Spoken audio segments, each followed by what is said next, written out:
Welcome to Presha law tutorial. Hello learners, कैसे हैं आप? आई होप आप अच्छे होंगे। और आप 10th सेम में आ गए हैं। तो 10th सेम में आपकी दो चीज़ें आती हैं, पहला डिज़र्टेशन, दूसरा आता है इंटर्नशिप रिपोर्ट। तो इंटर्नशिप रिपोर्ट की बात हम नेक्स्ट वीडियोस में करेंगे। तो आज हम बात करेंगे डिज़र्टेशन के बारे में। और डिज़र्टेशन जो बनेगा वो आपकी according to guidelines of the university के अकॉर्डिंग ही आपके जो भी गाइडलाइंस जारी की गई हैं उसके अकॉर्डिंग बनेगा। इसका वीडियो जो है हम गाइडलाइंस को डिस्कस करेंगे जो कि आपके डिज़र्टेशन को बनाने में बहुत हेल्प करेगा। डिज़र्टेशन को बनाते वक्त आप फर्स्ट हमारे सामने यही प्रॉब्लम आती है कि हम उसमें टॉपिक कैसे करें या कैसे डिसाइड करें कि हमें कौन से टॉपिक पर रिसर्च करना है। तो इसमें दो चीज़ें आती हैं। पहला तो ये है कि या तो आपके जो सुपरवाइज़र है, जो कॉलेज के द्वारा आपके जो भी प्रोफेसर है, वो आपको गाइड करें कि आपको इस टॉपिक पे बनाना है या इस टॉपिक पे बनाना चाहिए, जिसकी आपको नॉलेज होगी उसी टॉपिक को आपको दिया जाएगा। या फिर दूसरा क्या होता है कि आपको जिस टॉपिक में इंटरेस्ट है या फिर आपके पास उसके लिए मटेरियल है जो कि डिज़र्टेशन पर्पस के लिए आपके लिए इनफ है, तो आप उसको भी टॉपिक को ले सकते हैं। अब तीसरी चीज़ आती है कि टॉपिक जो होता है वो आपके असाइनमेंट के जैसा नहीं होता है। असाइनमेंट के टॉपिक्स में क्या होता है कि आप एक छोटा सा एक टाइटल दे देते हैं, जैसे फॉर एग्जांपल डॉरी पे बना रहे तो डॉरी प्रोविजन एक्ट करके आप कोई भी पॉइंट पे आप पूरा असाइनमेंट बना देते हैं। पर उसमें ऐसा नहीं होता, उसमें एक पर्टिकुलर एक टॉपिक ऐसा टाइटल चाहिए होता है जो आपके डिज़र्टेशन को बता रहा हो। और इसके लिए आपको क्या करना होगा, आप सर्च कर सकते हैं और सर्च करके आप ये देख सकते हैं कि जो कुछ वेबसाइट्स हैं जिस पे रिसर्च टॉपिक जो है वो दिए गए हैं, है ना। उसी की तरह आपको अपना टॉपिक को बनाना है। मतलब एक टॉपिक को बनाने का भी एक पैटर्न होता है ना। तो इसी वजह से आप एक काम करिएगा, कुछ वेबसाइट्स हैं जैसे शोध गंगा है, शोध गंगोत्री है, इन पे आप जाके देखिए उनके जो पर्टिकुलर जो भी टॉपिक है और या फिर पॉइंट्स हैं वो कैसे बने हुए हैं। इन वेबसाइट्स पे जाके आप देखिए कि और रिसर्च करिए कि किस पॉइंट पे आप कितना मटेरियल आप उस पर दे सकते हैं, ठीक है। और पैटर्न भी सेम थीसिस का या फिर आपके डिज़र्टेशन का जो होता है पैटर्न वो सेम ही रहता है, ठीक है। उसमें अब हम स्टार्ट करते हैं कि जो ये सिनॉप्सिस तैयार होगा। देखो, सिनॉप्सिस जो होता है वो आपका तैयार किया जाता है पहले, जब उसका डिज़र्टेशन बनने से पहले। मतलब सिनॉप्सिस में क्या होगा, एक रफ़ ड्राफ्ट होगा आपका, ठीक है। आप उसकी सॉफ्ट कॉपी चेक करा सकते हैं। हार्ड बाइंडिंग मत कराना जब तक कि आप अपने सुपरवाइज़र से कांटेक्ट ना करो। सीधी हार्ड बाइंडिंग कॉपी आप अपने वाइवा के टाइम लेके जाते हैं तो उसमें चांसेस ये होता है कि आपकी ज़्यादातर रिजेक्ट हो जाती है, ठीक है। तो ऐसा कुछ मत करना जो कि आपको प्रॉब्लम फेस करनी पड़े।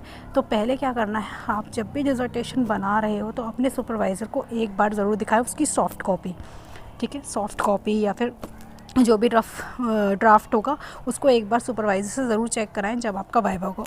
आप पहले क्या करिए, पहले रिसर्च टॉपिक अपने सुपरवाइज़र से डिस्कस कीजिए। आप अगर डे टू डे नहीं जा पा रहे हैं तो पर्टिकुलर वीक में एक बार या फिर एक वीक में या फिर 2 वीक में एक बार ज़रूर जाएं और अपने टॉपिक जो है रिसर्च का वो डिस्कस करें अपने सुपरवाइज़र से। और सुपरवाइज़र से डिस्कस करने के बाद जो भी है, जो वो बता रहे हैं, जिस रिसर्च के लिए जो भी मटेरियल बता रहे हैं उसको पढ़ें।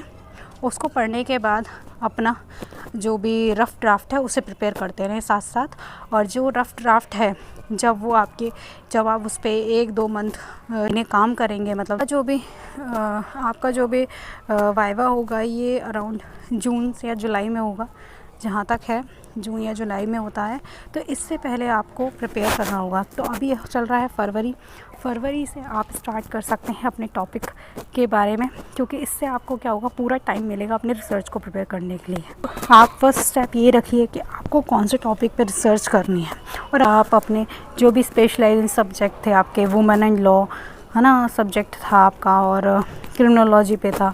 अगर आप इन्हीं सब्जेक्ट से रिलेटेड कोई भी टॉपिक अगर बना रहे हैं तो उस टॉपिक को सोचकर अपने सुपरवाइज़र से डिस्कस कीजिए और उसको एक फाइनलाइज टॉपिक, जब तक टॉपिक जो है आपका फाइनलाइज सुपरवाइज़र नहीं करेगा तो उस पर वर्क करना शुरू मत करना, क्योंकि सुपरवाइज़र का इसमें बहुत बड़ा रोल है। तो जो आपके डिज़र्टेशन को अच्छे से प्रिपेयर करा सकता है। साथ ही साथ मैं आपसे ये भी कहूँगी, अगर आपका या आपको सुपरवाइज़र से भी ज़्यादा हेल्प नहीं मिल पा रही है, क्योंकि एक सुपरवाइज़र के पास बहुत सारे स्टूडेंट्स होते हैं कि वो सबको इतना टाइम नहीं दे पाते हैं। तो आप अपने सीनियर्स जो हैं, जो पास आउट हैं, उनसे भी हेल्प ले सकते हैं। उनके डिसर्टेशन जो है उसके बारे में उससे देख सकते हैं, क्योंकि एक कॉपी जो होती है वो स्टूडेंट के पास ज़रूर होती है, एक स्टूडेंट कॉपी होती है। और अगर उस स्टूडेंट के पास नहीं है तो आपके कॉलेज में या फिर कॉलेज की लाइब्रेरी में ज़रूर एक सैम्पल कॉपी ज़रूर होगी, तो उसको देखकर बनाइएगा। नेक्स्ट टॉपिक आता है इसमें प्लेजरिज्म का। तो प्लेजरिज्म को अवॉइड करने के लिए, उससे अपनी डिसर्टेशन को फ्री करने के लिए आपको यही आइडिया दूंगी कि आप बहुत सारे जो भी कोई टॉपिक अगर आपने चूज़ किया उससे रिलेटेड जो भी आर्टिकल्स हैं उन्हें पढ़ें। और मतलब आप एक सब्जेक्ट का पर्टिकुलर टॉपिक ले लीजिए और उससे रिलेटेड जो भी आर्टिकल्स हैं उन्हें पढ़िए। आपको डिफरेंट व्यूज़ मिलेंगे।